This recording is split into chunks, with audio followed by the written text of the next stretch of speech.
What is থাম্বনেলস? আসলে থাম্বনেলসটা কি? আমরা যখন ইউটিউবে কোনো ভিডিও অন করি সাধারণত প্রথমে আমরা একটা ছবি দেখি।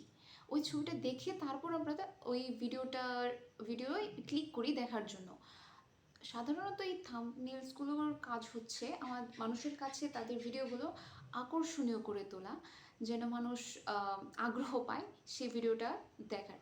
তো প্রথমত অনেক সময় দেখা যায় যে থাম্বনেলস আমাদের যখন আমরা ইউটিউবে ভিডিও আপলোড করি তখন এই থাম্বনেলসগুলো আমরা দিতে পারি না, আসে না।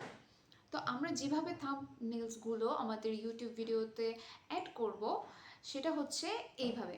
আমরা প্রথমেই আমাদের আমাদের ফেসবুক সরি ইউটিউবে ঢুকবো। তারপর ইউটিউবে ঢোকার পর আমাদের যে ভিডিওর থাম্বনেলস আমরা দিতে চাচ্ছি সেই ভিডিওতে ক্লিক করব। তারপর ক্লিক করার পরে আমরা দেখতে পারবো যে ঠিক উপরের দিকে একটা এরকম পেন্সিল টাইপের একটা আইকনের মতন দেওয়া, ওইখানে ক্লিক করার পর আমরা ক্লিক করার পরে তারপর আমাদেরকে এই যে কোনো জায়গা থেকে ওই পিকটা সিলেক্ট করতে বলবে। আবার অনেক সময় হয় কি ভেরিফিকেশন দিতে হয়, ওইখানে ক্লিক করার পরে আমাদেরকে নাম্বার চায়।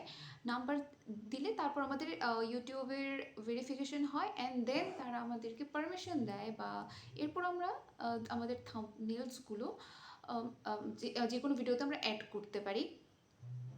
তাহলে আমরা এভাবে ভেরিফিকেশনের মাধ্যমে তারপর আমরা থাম্বনেলসগুলো ইউজ করে থাকবো। সরি ফর সাইড, ওকে, এইটুকুই, বাই।